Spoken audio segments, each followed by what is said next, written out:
Cédric Jubilard n'a pas vraiment apprécié le constat dressé par des assistantes sociales venues à son domicile de Cagnac-les-Mines, Tarn, pour s'assurer du bien-être de ses enfants de 2 et 6 ans.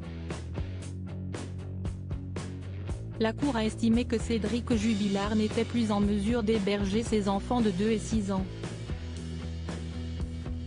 Depuis son placement en détention provisoire et sa mise en examen pour homicide par conjoint, la juge pour enfants a préféré donner un droit d'hébergement largement majoritaire à Stéphanie, la sœur aînée de Delphine Jubilard, née au Saguel. À l'issue d'une audience houleuse de plus de 3 heures, le 25 juin dernier, le Parisien faisait état de ce que les assistantes sociales avaient observé au domicile du plaquiste.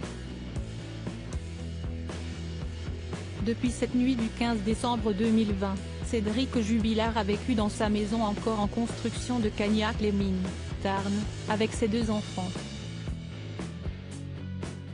Si est-il d'ici où serait partie Delphine Jubilard, sans jamais revenir d'après la version fragile de son mari, de qui elle essayait de divorcer.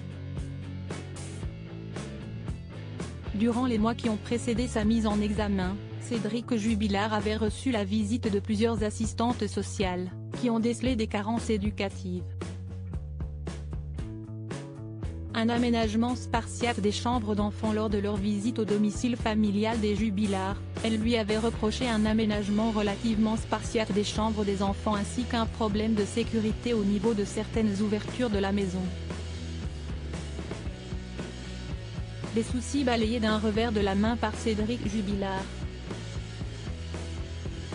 Là, face à la juge des enfants, Cédric Jubilard s'est défendu parfois avec une certaine véhémence à l'évocation de ses carences éducatives. L'état interne, comme externe de la maison des Jubilard avait déjà été soulevé. Dans sa conférence de presse, le procureur de Toulouse soulignait le peu d'intérêt porté par Cédric Jubilard pour le ménage, en témoigne son intérieur et l'état de son pyjama la nuit de la disparition de Delphine. Autant d'éléments qui rendent encore plus étrange le fait qu'il a lavé la couette sur laquelle dormait son épouse, de qui il faisait chambre à part, aux alentours de 4 heures du matin. Cette maison encore en construction, dangereuse pour de jeunes enfants, était l'une des choses qu'elle reprochait à Cédric Jubilard. Avec ses briques apparentes, des tas de ciment, un trampoline et des jouets ci et là, le domicile du couple a toujours eu une allure bizarre pour les Cagnacois, qui allaient même jusqu'à qualifier l'endroit de déchetterie. Depuis la prison de Cesse, près de Toulouse, Cédric Jubilard continue de clamer son innocence. Ses 3 avocats pénalistes demandent à ce que d'autres pistes, comme celle d'un rôdeur, soient explorées.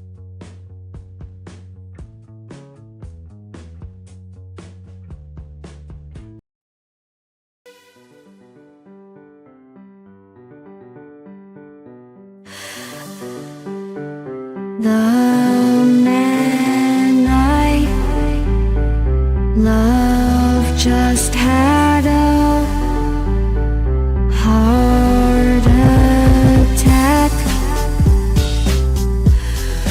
but who needs a heartache? I am a man, she is a